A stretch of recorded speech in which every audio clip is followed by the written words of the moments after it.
Come closer. The shadows have missed you, and tonight they have a new story to tell. Welcome to Scary Stories After Dark.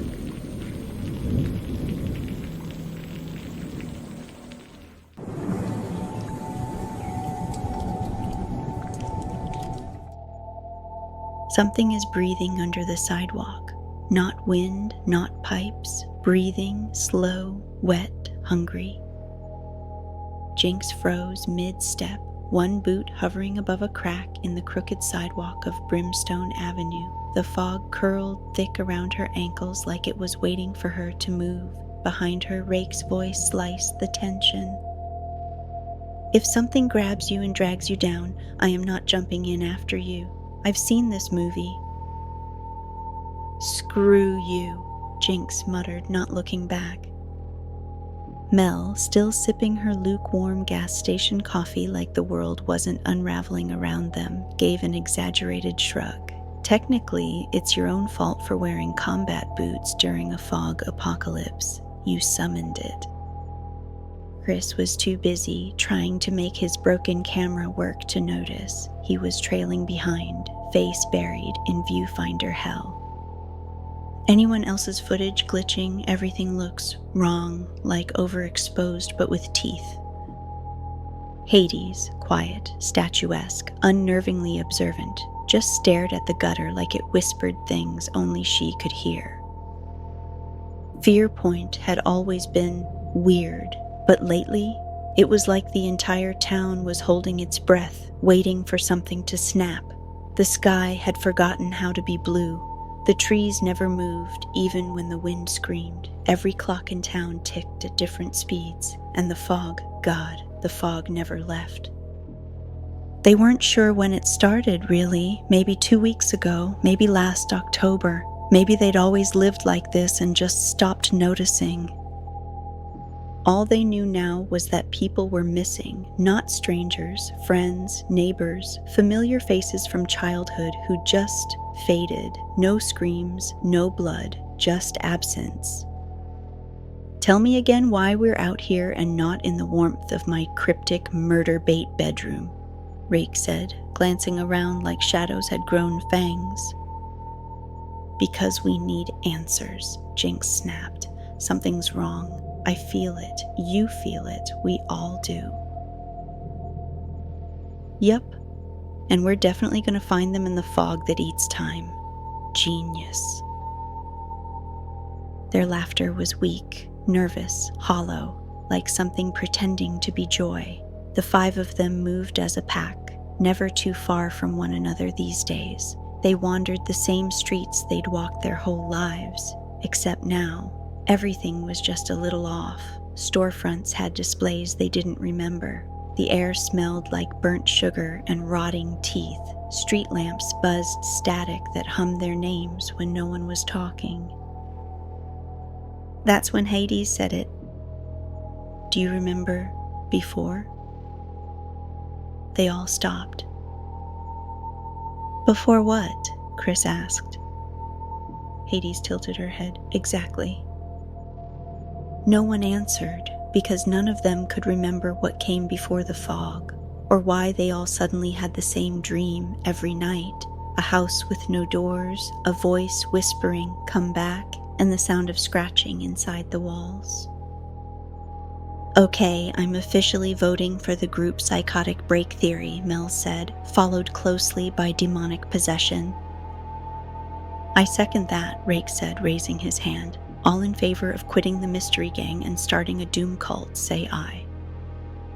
Shut up, Jinx muttered, but her voice lacked bite. The sound came again, from beneath the street, not just breathing, whimpering, then a whisper, not one they heard, one they felt. Jeesh. Her name, inside her bones. Jinx stumbled back from the gutter like it burned her. Chris pointed his camera at the storm drain. Static exploded in his viewfinder. The lens cracked. His scream was swallowed by the fog. Then silence, until the laughter, not theirs, a child's. From the shadows. The laughter died so fast it left a ringing in their ears, that same eerie childlike giggle, light and hollow, like someone pretending to be a child. The kind of sound that doesn't bounce, doesn't echo, it just lingers like the aftersmell of something dead. Jinx swallowed the bile rising in her throat. Her heartbeat pounded behind her eyes. Please tell me someone else heard that. Oh yeah, Rake whispered. Definitely didn't just imagine a tiny demon toddler under the street giggling like it's Christmas morning. I kind of hate it here, Chris muttered, shaking his camera. It sparked, glitched, then powered off with a sickly flicker. Same, Mel said, dumping the rest of her coffee into the drain. Here's a peace offering. Go haunt someone else, sewer baby. Hades didn't speak. She knelt down by the gutter, squinting into the black. Hades, Jinx said carefully, what are you doing? There's something moving, she whispered. Rake took a step back. That's a you problem. She pointed. Look. Jinx reluctantly leaned forward. The shadows swirled. Just beyond the metal bars, something crawled backward into the dark. Not a rat. Too long, too slow, limbs bent the wrong way, and for a single heartbeat it looked like a person. A human-shaped blur of damp green skin and two long fingers, dragging itself through the sewer with red glowing eyes locked on hers. Jinx jerked away so hard she nearly fell. Okay, I'm done. That's enough sewer cryptid cosplay for one day, she said, breathing hard. But something had shifted. The air felt heavier, the fog thicker, like whatever they saw knew them now, like it had marked them. They didn't speak for a while, just walked in eerie silence, 5 shadows moving through a dying town. The streets were too quiet. Street signs had unfamiliar names. The drugstore that always smelled like cheap popcorn and bleach? Gone. In its place, a boarded-up shop that read Hollow & Company. Open never. They didn't remember it ever being there. And then they realized something else. Wait. Where's Thorn? Mel whispered.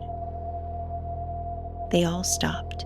Thorn, the guy who worked at the junkyard, always riding around town on his rusted-out bike, yelling about lizard people and sharing beef jerky like it was gold?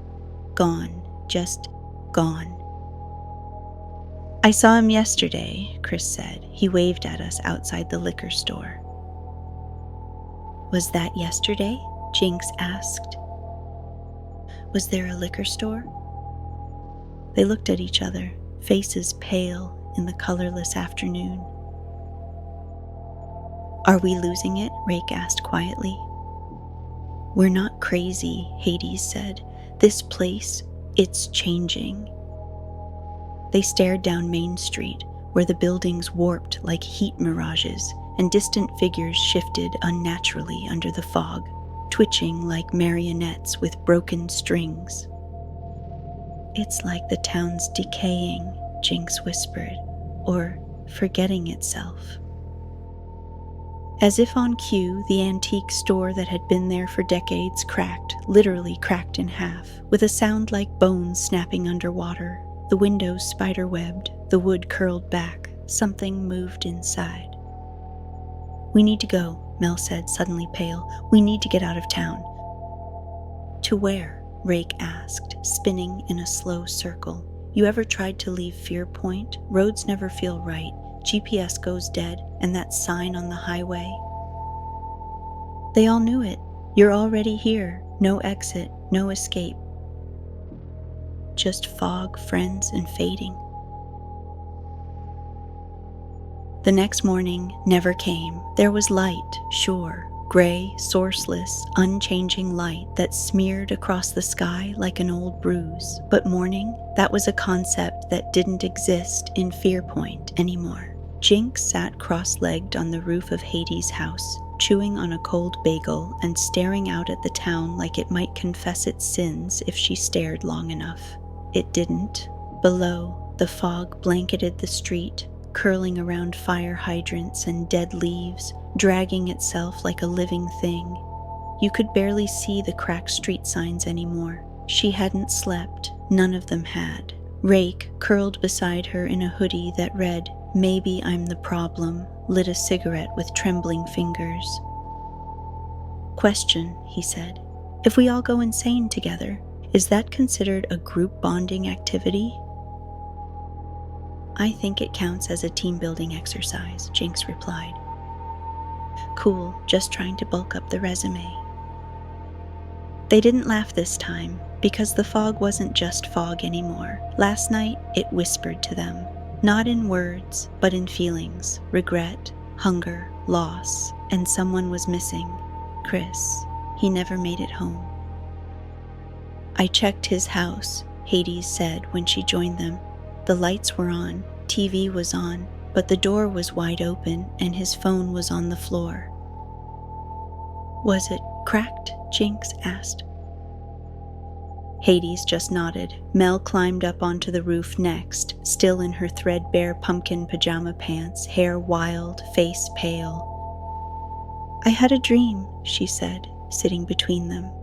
"We were all at a party. The music was warping, like on a dying cassette tape. People were dancing without faces. Someone handed me a red drink, and Darius was there." "Who?" Rake blinked. "Darius," she said again.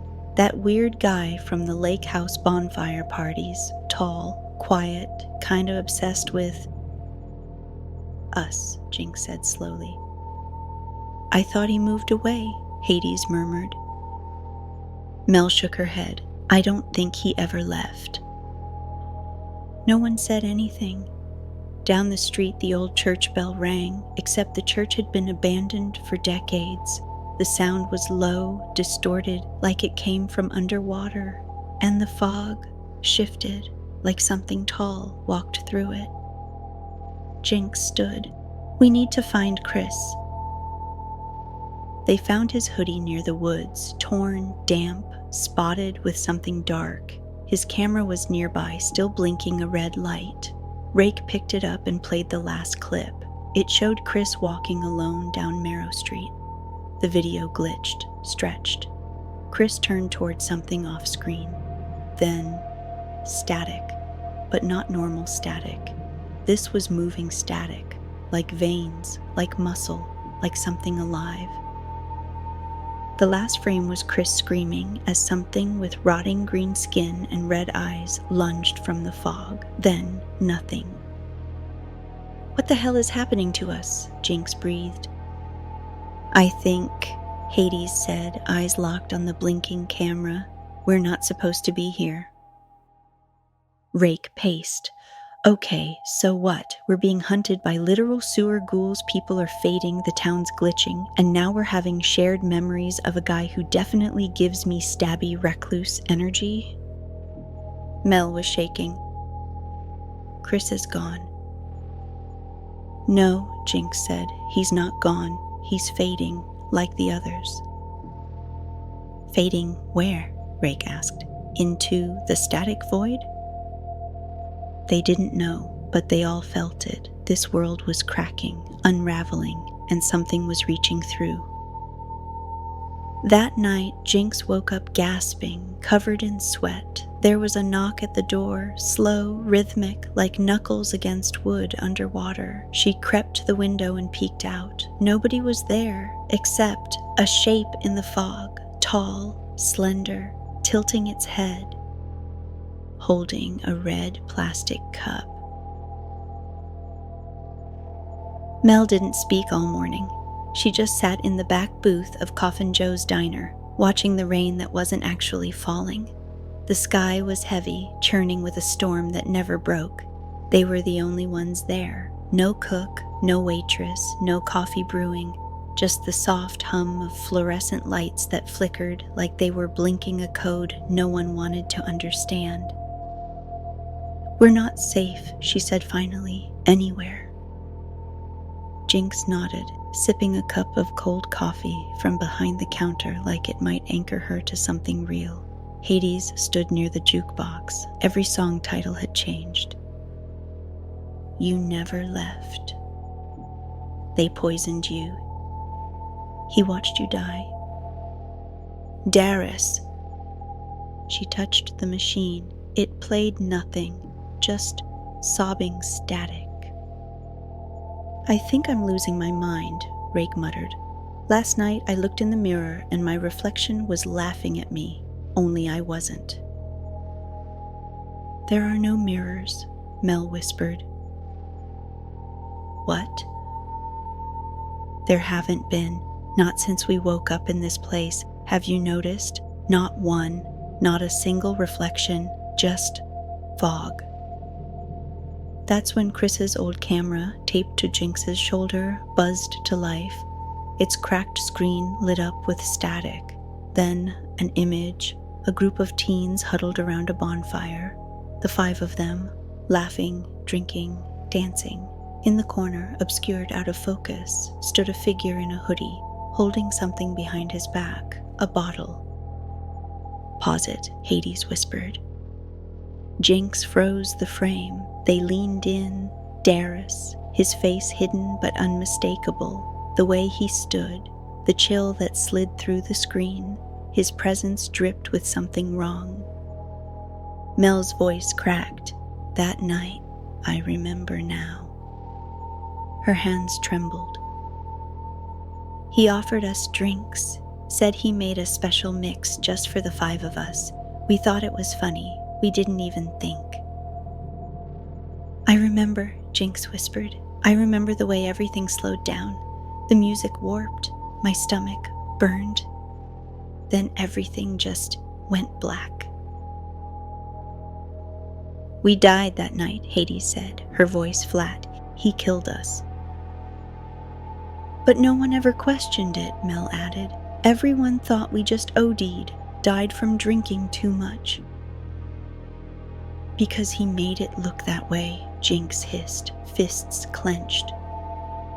They all sat in silence, letting the weight of it sink in. They had been murdered, and the world forgot. That night, Mel was the first to feel the pull. They found her standing in the middle of the street, eyes glowing faintly, hands twitching at her sides. The fog was thick, but parted around her. She was whispering. Yes, I hear you. I'm listening. Rake grabbed her shoulders. Mel, snap out of it. Who are you talking to? Her eyes snapped open. They're calling me. Who? The living. Jinx's blood turned to ice. They're using a board, Mel whispered. A Ouija board. Someone's trying to talk to us. Why? Hades asked, stepping closer. Why now? I don't know, Mel whispered, but it hurts. And then she began to flicker like a bad signal. Mel? She looked at them, tears in her eyes. I don't want to go. You're not going, Jinx shouted, grabbing her. You're staying with us. But her arms were already fading, legs breaking into static, her body unraveling like thread pulled too tight. Tell Darius, she choked. We're coming for him. Mel! She vanished in a burst of fog. Silence, hollow, crushing. Then, far off in the distance, a scream. Mel's voice. There was no sunrise, just a dim glow that settled over Fear Point like a dying bulb. The fog had thickened into something with weight. It pressed against their lungs, clung to their skin, whispered through cracks in the walls. Every breath tasted like static and regret. Mel was gone, and the town knew. The streets had changed overnight. Signs pointed in directions that didn't exist. Buildings melted into each other like wax. Stoplights bled down their poles in long, syrupy streaks of rust. The people, if you could still call them that, watched from shadowed windows, unmoving, unblinking. No pupils, just red eyes, hungry, waiting. Inside the old community theater, the remaining 4 sat beneath a stage light that flickered like a dying star. Rake slammed his fist into the armrest of a velvet chair. We should have held her tighter. We should have. She was summoned, Hades said, quiet and cold. They pulled her through. Then we go after her, Jinx snapped. Chris's camera, strapped to her chest like armor, buzzed again. Another static burst, another memory forced to the surface. A party, the 5 of them dancing, laughing, Darius watching, not smiling, holding the bottle, mouthing something behind their backs. He poisoned us, Jinx growled. He watched us die.